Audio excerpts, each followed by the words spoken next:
Hello friends, welcome to the lecture of functional analysis. I hope you have seen the last lecture in which we have discussed the proof of Hahn-Banach theorem.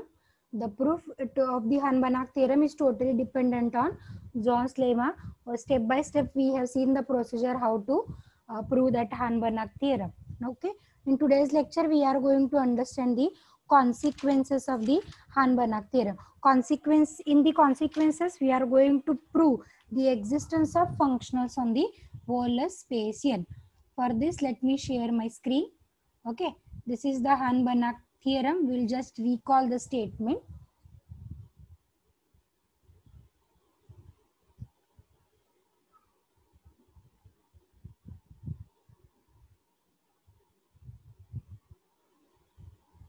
Let me share the screen.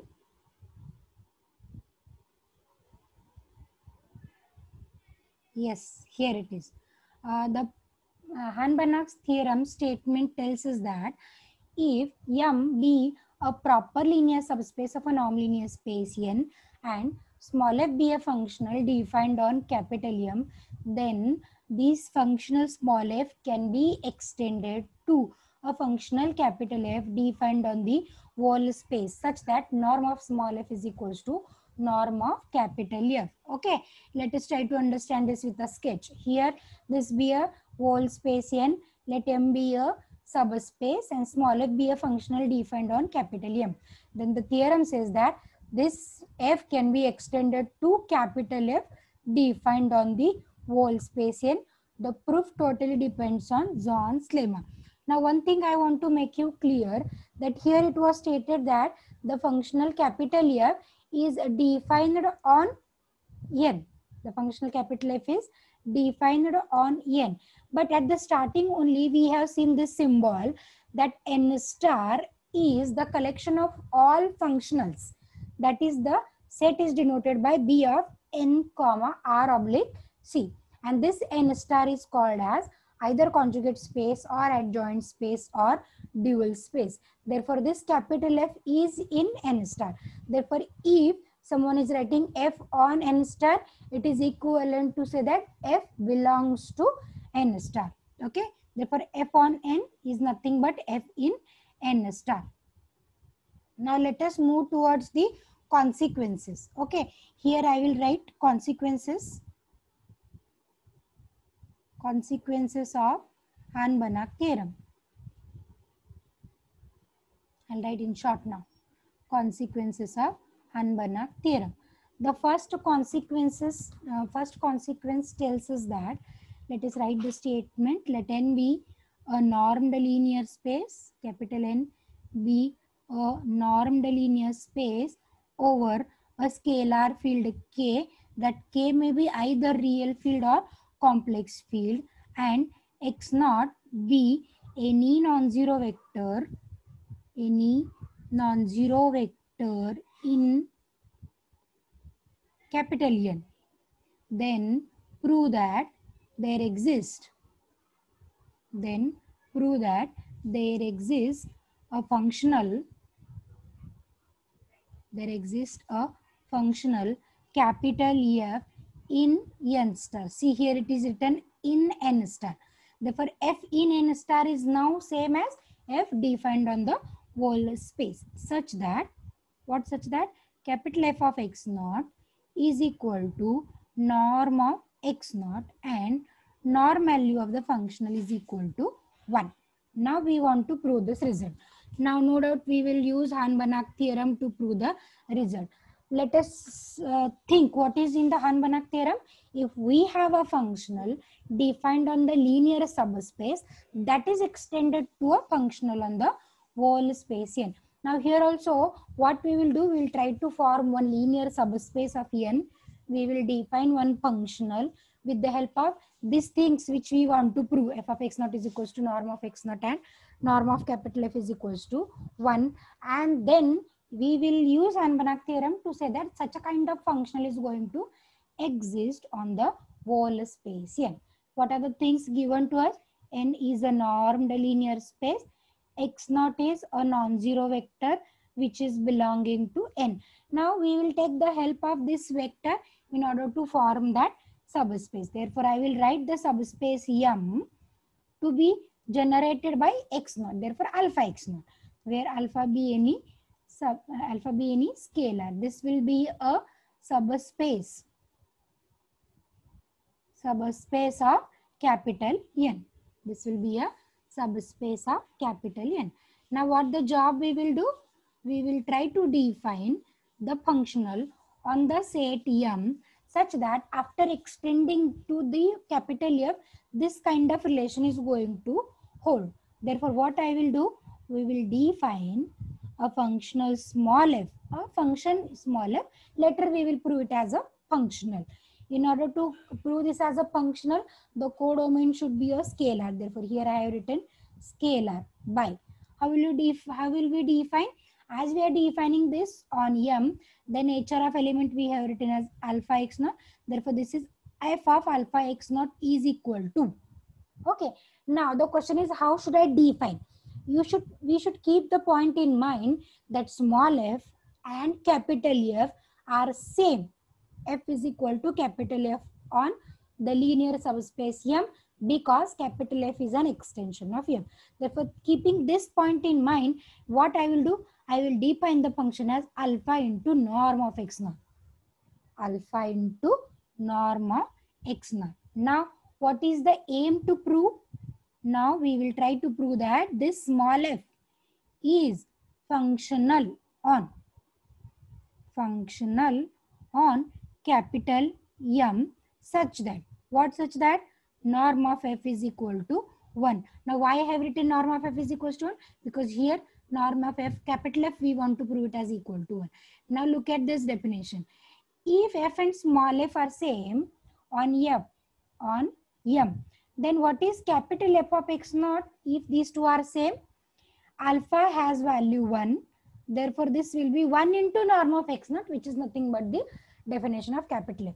That is, small f we have defined in such a way that this definition of capital F must hold, right? Now, coming to the proof, as we want to prove that this f is functional, how many steps we should prove? At the first step, we will prove small f linear.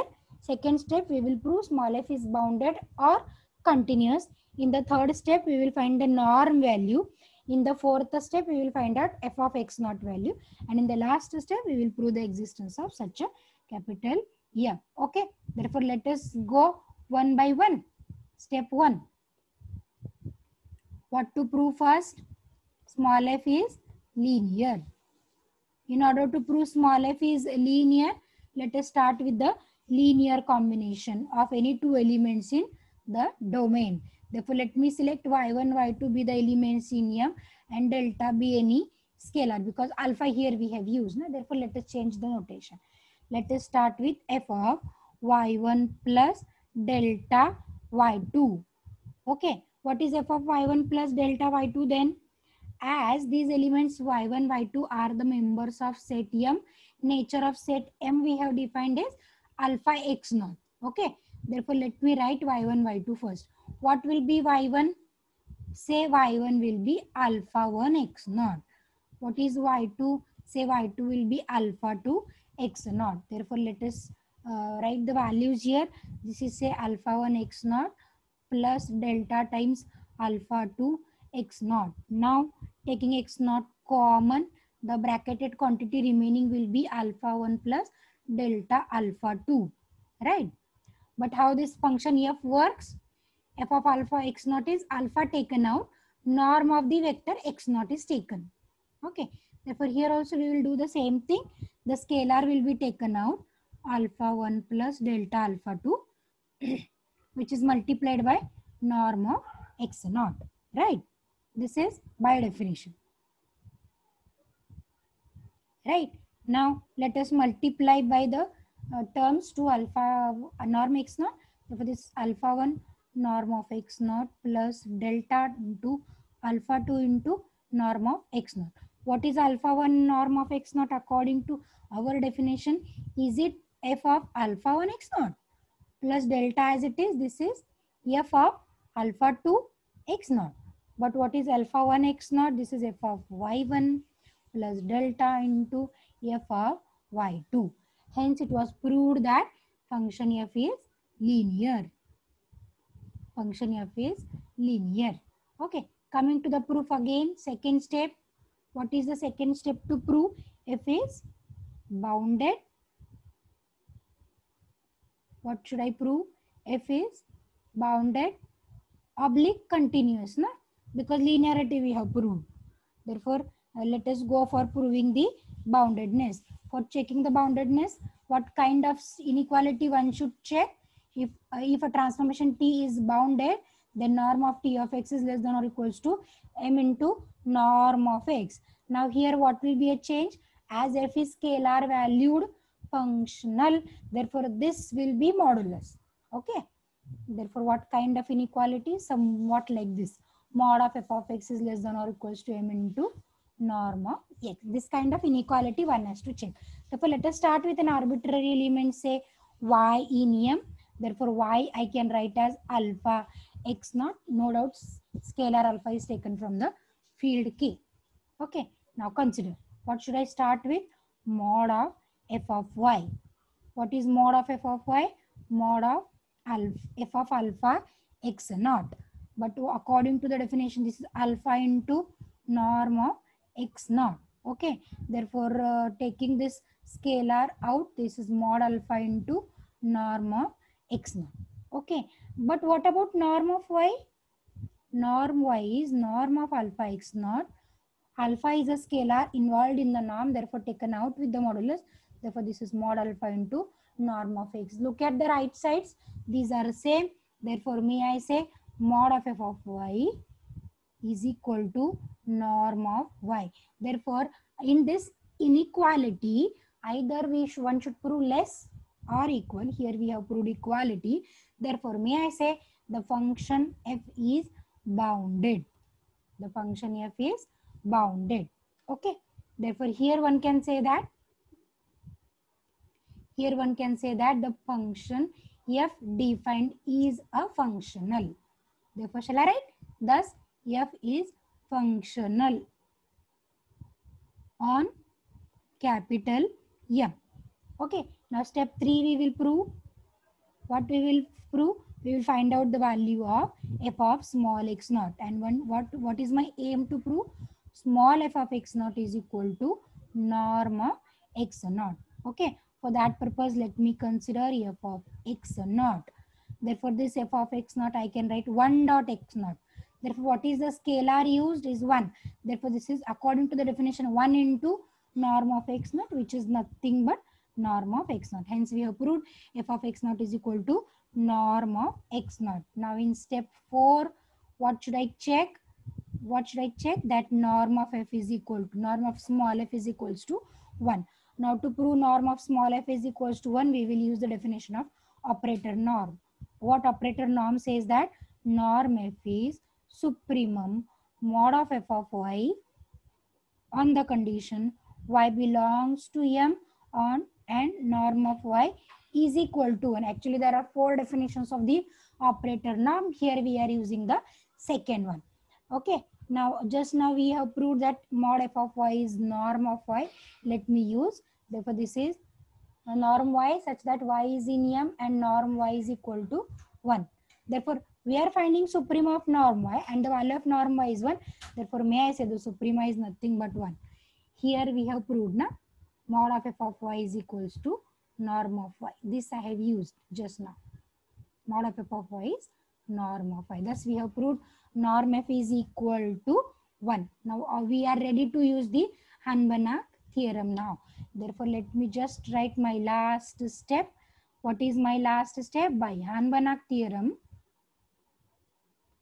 By Han-Banach theorem, now this small f can be extended. To a functional capital F on capital N or in N star. Both are same. Capital F on N or in N star such that. What such that? Norm of small f is equals to norm of capital F. Okay, but what is, we have just found norm of small f is 1. Therefore, may I write is equal to 1 here. And what remains to find out now? Capital F of x naught. What is capital F of x naught? This is small f of x naught. Why? Because capital F is an extension of f. Therefore, capital F of x naught is equals to small f of x naught is equal to norm of x naught.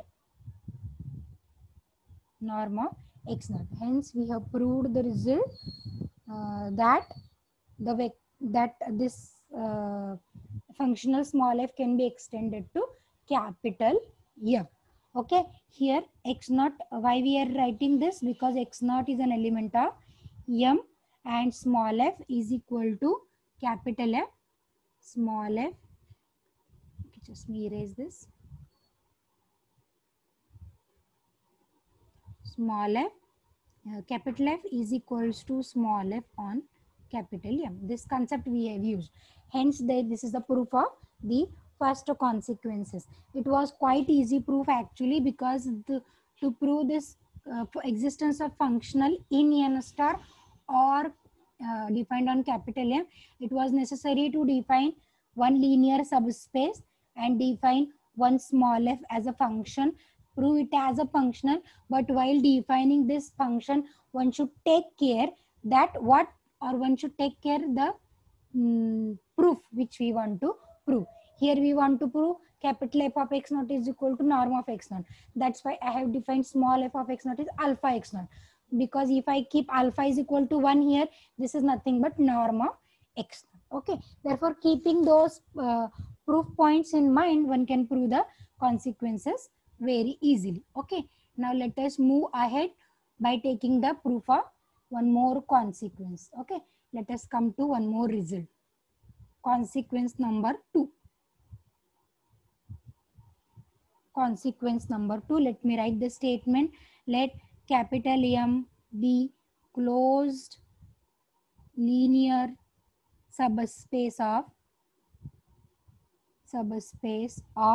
a normed linear space capital N, and x naught be a vector not in M, full stop. It was given if D is a distance of a vector x naught to the subspace M, then show that. What to show? That there exists a functional capital F.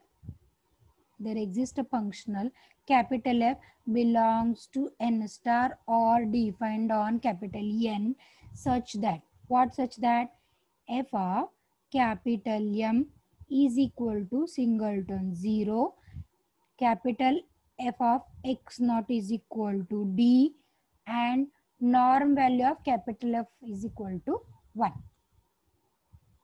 Norm value of capital F is equal to 1. Okay, coming to the proof, we'll first try to understand the theorem. Here, let me draw a sketch to understand neatly. This is a non-linear space N. This is the subspace M given to us, and x naught be a vector not in M. And what is D defined? D defined is the distance between a vector and a set. And we know how the distance between a vector and set is defined. How we have seen this in the in some of the previous theorem. It was inferior norm x naught minus x, provided x is an element of M. This is what we have seen previously. That is, we will join the vector x naught to every vector in X. We will calculate the distance. Whichever the distance will give us the inferior value will be counted as the distance between the vector and a set. Whatever is the distance obtained is denoted by D. Then we want to show the existence of a functional capital F in n star or defined on capital N, such that f of capital M is singleton 0. That is, f of x is equal to 0 for all x in M, and f of x naught is equal to D. Norm of f is equal to 1. Norm of f is equals to 1.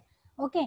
later as the linear subspace is given to be closed, as the linear subspace is given to be closed, one can assume D is greater than 0. One can assume D is greater than 0. The detailed explanation I have given in the proof of Reed's lemma.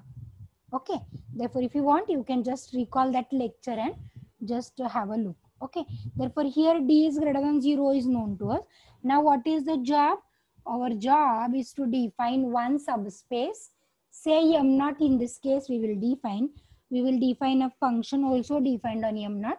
We will prove that to be a functional. Later by Hahn-Banach theorem we will extend it to the whole space M naught. Therefore here what I am going to define, consider the subspace, say M naught. Okay, say M naught spanned by M and X naught. That is X plus alpha X naught. X is an element of M. X is an element of M and alpha belongs to scalar. Alpha belongs to scalar. No doubt this is the space spanned by M and X naught. This is the space spanned by M and X naught. Therefore, any arbitrary element Y in M naught is written as Y is equal to X plus alpha X naught. This is a unique representation, one can say. This is a unique representation. Okay. Now the job is to define a function, say F naught. Okay. Now I am going to define this on M naught, and no doubt it will be a scalar valued functional because I want to prove this to be a functional. Therefore, how should I define F naught of Y? That is F naught of X plus alpha X naught. Okay. Now just check the proof we want to prove. F of X naught we want to prove it as equal to D. Capital F of X naught we want to prove it as equal to D. And no doubt X naught is an element of M naught. X naught is an element of M naught. Therefore, here we will try to define the functional as alpha into D. Right? Because again after extension, this F naught is nothing but capital F on M naught. Therefore, what will be F naught of X naught? If we just find F naught of X naught, there is no role of as such of X in the definition. Alpha plays a role. I want to find F naught of X naught, means alpha takes a value 1. On the right also alpha will take a value 1. Therefore, F naught of X naught is D, which is nothing but capital F of X naught. Which is nothing but we want to prove capital F of X naught is equal to D. Also, we will check what is the F image of element in M. What is the F image of element in M? If I want to find out F image of element in M, what should be the value of scalar I should keep? This will be 0. Therefore, if I keep the scalar 0, what is the function value? The function value is 0. Thus, we have defined a function F naught in such a way that both the properties of the functional capital F should hold, right? Therefore, let us, what is our aim to prove? This F naught is a functional on M naught. In order to prove this to be a functional, we should prove linearity, boundedness. Also, we should prove F naught of X naught is D, F naught of element in M is equal to 0. Later, norm of F naught is equal to 1. And at the last, we will use Hahn-Banach theorem. Okay.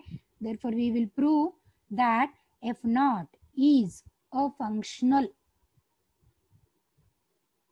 F naught is a functional on M naught. Let us go stepwise. Therefore, in the first step, we will prove that F naught is linear. F naught is linear. Okay. If F naught is linear, let us prove the linearity by taking any arbitrary elements of the domain space M naught. Therefore, how can I write Y1? Say X1 plus alpha 1 X naught. What is Y2? Say X2 plus alpha 2 X naught. Okay, therefore X1, X2 are the elements in M. Okay, and what about alpha 1, alpha 2 are the scalars. Are the scalars, right? Let me insert the page.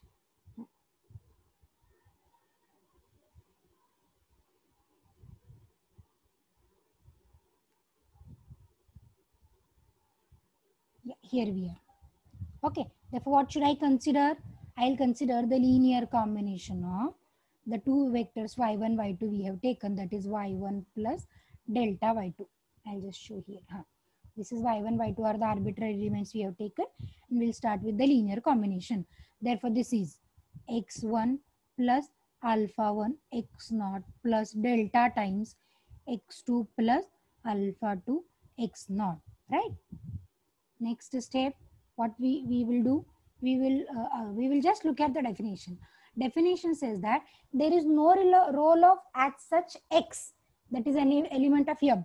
The only role is of the scalar used, which is the coefficient of x0, and the function image will be alpha times the distance. What is distance? Distance, this d is nothing but distance between x0 and m. Therefore, we will separate the elements of m in one bracket, that is x1 plus delta x2. There is no role of this vector in the f0 image. Next, what we will do? We will find out the scalars of the element x0. What is the scalars used? Alpha 1 plus delta alpha 2 into x0. And according to the definition, as there is no role, scalar is taken as it is, alpha 1 plus delta alpha 2 multiplied by d. This is my function. Therefore, I can write this as alpha 1 d delta alpha 2 d. Therefore, this alpha 1 d again one can arrange as y in f0 image of x1 plus alpha 1 x0 delta multiplied by f0 to, let me write alpha 2d as x2 plus alpha 2 x0. We'll just adjust the terms. Okay, and this is nothing but f0 of y1 and plus delta into f0 of y2. Hence, we have proved the mapping f0 is linear.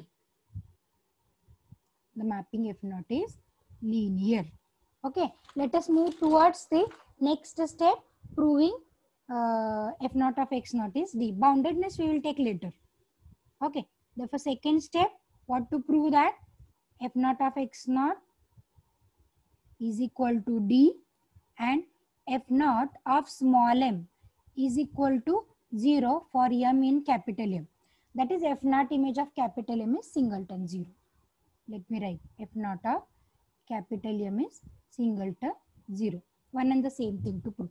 First, let me consider f0 of x0. Okay, we will try to write this as in terms of element of m0. Therefore, may I write this as 0 plus 1 into x0. Okay, therefore, what is the definition says that whatever is the scalar of your x0, take it as it is into d. Therefore, this is equal to d. Hence the proof. Okay, right. Now, our next aim is to prove f0 of m is equal to 0. Therefore, let me start with f0 image of small m. That f0 image of small m I will try to write in terms of element of capital M0. Therefore, I will just adjust the term m plus 0 x0. Definition says that whatever is the scalar used, here we will write into d. Right? Therefore, this is 0. Therefore, both the steps we have proved very easily. Therefore, if f0 image of capital M is singleton 0. Now, we will try to prove third step. Norm of f0 is equal to 1. Norm of f0 is equals to 1. Now, to prove norm of f0 is equals to 1, we will use the definition of operator norm. But here we will use the third definition of operator norm. Let me tell you what is the third definition. This is supremum mod of f0 of y divided by norm of y, provided y belongs to m0 and y is non-zero. Actually, in the definition of operator norm, we have checked out that there are 4 equivalent definitions, and this is the third one. The only changes here, it was instead of norm, we are using modulus, because with the same reason I will repeat, f0 is a scalar valued function, that is either real valued or complex valued, and we know on both these fields the norm acting is the modulus. Okay, therefore let us go to the next step.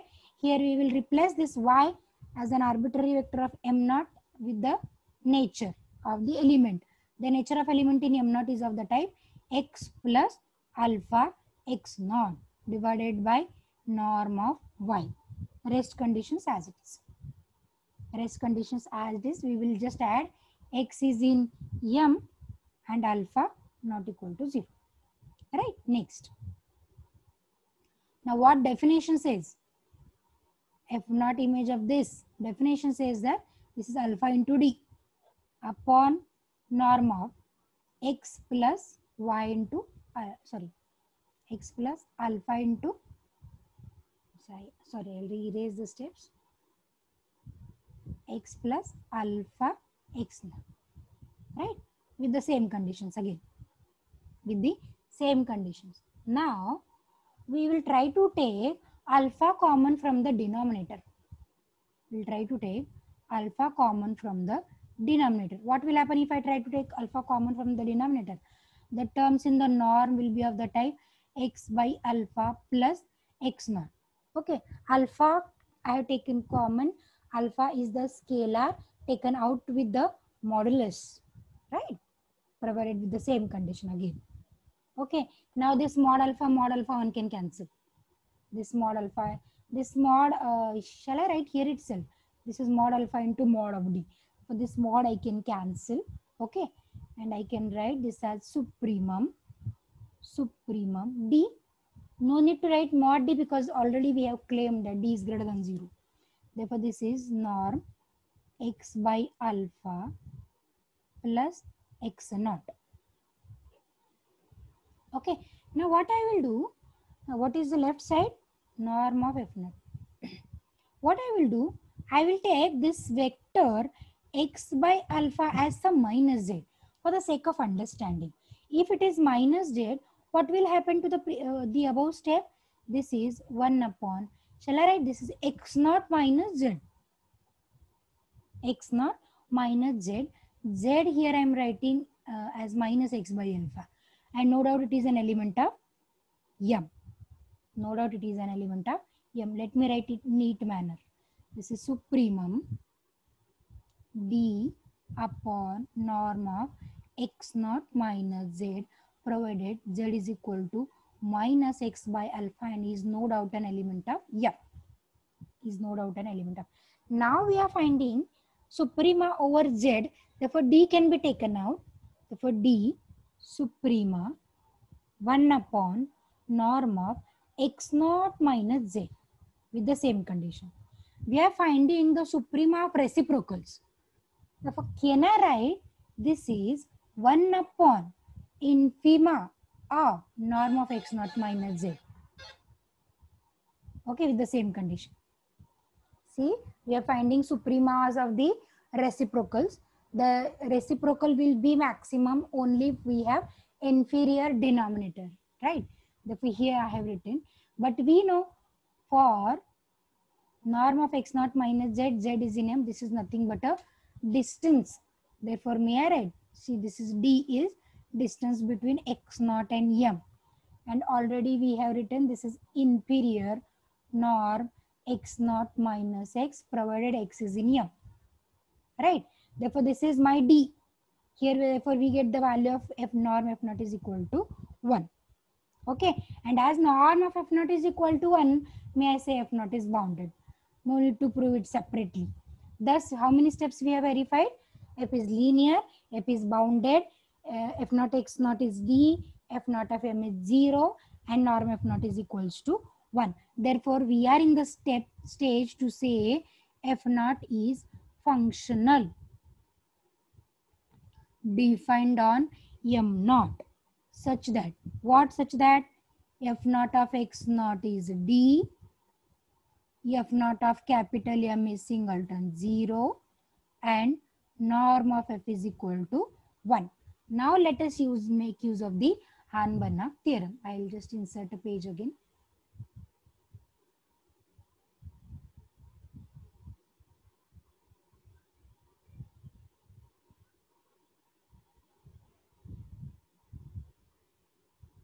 Yes. Okay. Now by Hahn-Banach theorem, what is the situation? This is the whole space N. This is M naught.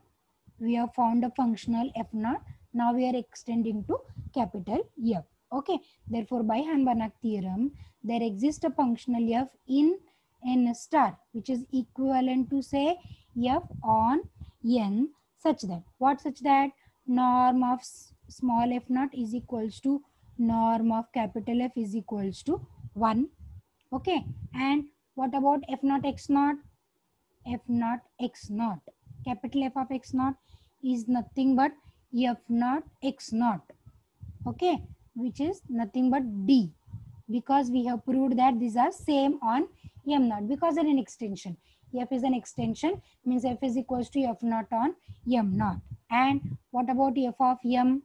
F of m will be f naught of m, which is 0 on m naught, but m is subspace of m naught, no, therefore it is equally true on m also. Hence we have proved the existence of a functional capital F on the whole space n, such that f naught of x naught is D, f naught of m is, here I'll write singleton 0, and norm of f is equals to 1. Okay, now we have one more consequence. I am giving this consequence for the homework. You have to just try to prove the result. I will tell you the statement. The statement says that, very similar to the previous one, let M be closed subspace of capital N, x naught be a vector not in M. Okay, and D is the distance from a vector x naught to M. All this same, very similar to the previous statement. Okay, if D is the distance we have written, then prove that there exists a functional